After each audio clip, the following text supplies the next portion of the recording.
সারা বিপদ হইতে ত্রাণ পাওয়া যায়। এ পঞ্চানন কৃপাপূর্বক আমাকে বলিতে আজ্ঞা হোক। মহাদেব বলিলেন, বিপদতারিণী দুর্গার যত যে সকল স্ত্রী করেন তাহারা নিশ্চয় অতি শীঘ্রই বিপদ হইতে ত্রাণ পাইবেন। আরও জিজ্ঞাসা করিলেন, এই বা এই ব্রত করিয়াছিল এবং মর্তে এই বা প্রকাশ করিয়াছিল। মহাদেব বলিতে লাগিলেন, পূর্বে বিদর্ভ দেশে এক সত্যপরায়ণ রাজা ছিলেন। তাহার পত্নীর সর্বপ্রাণীহিতে প্রতা ও অত্যন্ত গুণবতী ছিলেন। একদা বনে এক চর্মকার পত্নীর সহিত তাহার নির্জনে বন্ধুত্ব হয়। রাজপত্নী তাহাকে নানাবিধ দ্রব্য এবং চর্মকার পত্নী নানাবিধ ফল পরস্পর আদান প্রদান করিল। একদিন যখন চর্মকার পত্নী রাজবাড়িতে উপস্থিত হইল, উভয় সখীতে পরস্পর কথাবার্তা হইতে লাগিল। এমন সময় রাজপত্নী বলিলেন, ভাই, আমি কখনো গোমাংস দেখি নাই। তাহা কিরূপ? তুমি গোপনে উহা আমার বাড়িতে আনয়ন করো। রাজপত্নীর বাক্যে অতি যত্নপূর্বক গোপনে ওই চর্মকার পত্নী টুকরি করিয়া বস্ত্র দ্বারা আচ্ছাদন পূর্বক গোমাংস রাজবাড়িতে আনয়ন করিল।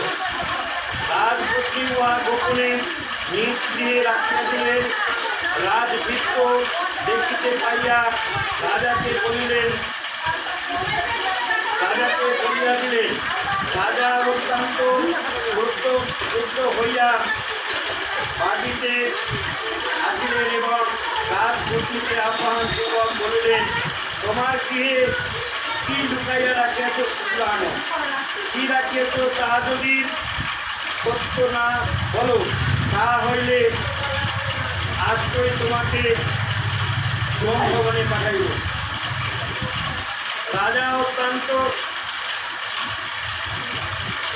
রানী অত্যন্ত ভীত হইয়া বলিতে লাগিলেন, রাজন, আমার গৃহে নানাবিধ ফল পুষ্পটি রইয়াছে, ইহা ব্যতীত তো আর কিছু নাই।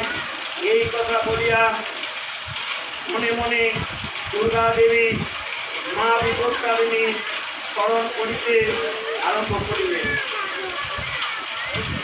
রানী বলিলেন, মা বিপদতারিণী দুর্গে, আমি ঘোর বিপদে পতিত হইয়া তোমার শরণাপন্ন হইলাম। মা, আমি ভক্তিহীনাবালা আমি অন্যায় কার্য করিয়াছি। আজ আমাকে এই বিপদ হইতে উদ্ধার করো। আমি আজীবন তোমার ব্রত করিব। দেবী পিতা হইয়া প্রত্যক্ষ বলিলেন, বালিকা, তোমার স্তরে আমি তুষ্ট হইয়াছি। তোমার ইচ্ছা মতো কহ বিধান। দেখো কিয়া যাহা গৃহে রাখিয়াছ উহা নানাবিধ ফল হইয়াছে।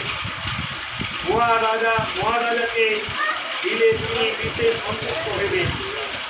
দেবী বাক্যে আশ্বস্ত হইয়া তিনি গৃহে গিয়া বহুবিধ রম্ভ ফল পুষ্প রাজ সম্মুখে আনয়ন করিলেন। রাজাও দেখিয়া অত্যন্ত আনন্দিত হইলেন এবং রানীকে প্রশংসা করতে লাগিলেন। এই রূপে সেই রানী ভুক্ত করিয়া ইহলোকে নানা সুখ সম্ভোগ করিয়া অন্তে সর্বগমন করিয়াছিলেন।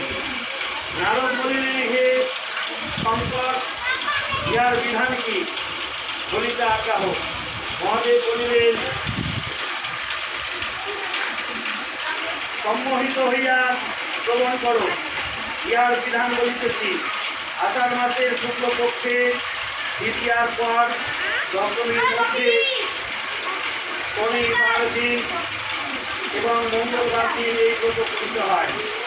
ব্রতের পূর্বদিনে নিরামিষ আহার করিতে হয়। পরদিন অর্থ দিয়া তাহাতে আত্মসাজা নানাবিধ ফল দিয়া নৈবেদ্য দ্বারা দেবী দুর্গার পূজা করিতে হয়। 13 সংখ্যক ফল, 13 রকমের ফল ও 13 রকমের ফুল এবং পুষ্প দিতে হয়। ব্রতের জন্য 13টি ফল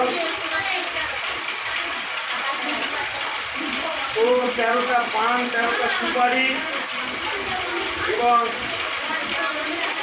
ভোজ্য ব্রাহ্মণকে দিয়ে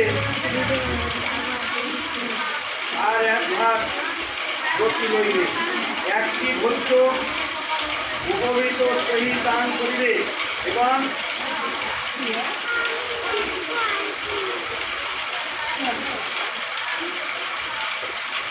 প্রতান্তে ব্রাহ্মণকে দক্ষিণা দিয়া 13 গ্রন্থিযুক্ত রক্তবর্ণ সুতো নারী বাম হস্তে ও পুরুষ ডান হস্তে ধারণ করিবে। এই ব্রত যিনি করিবেন তিনি কখনো বিপদে পতিত হইবেন না, বিধবা হইবেন না, অধিকন্ত স্বামী সৌভাগ্য লাভ করিয়া পুত্র পৌত্র সমাযুক্ত করিয়া গৃহলোকে নানা সুখ ভোগ করিয়া স্বর্গে গমন করিবে। ইহাতে একখানা নৈবেদ্য করিতে হয়, একটি ভোজ্য দান করিতে হয়, 13 রকম ফুল দিতে হয়, 13 রকম ফল, 13টি ফল, 13 গাছা লাল সুতো, পান সুপারি, ব্রতের আহারের জন্য লুচি ভাজিয়া দেওয়া ব্যবহার আছে। এখানে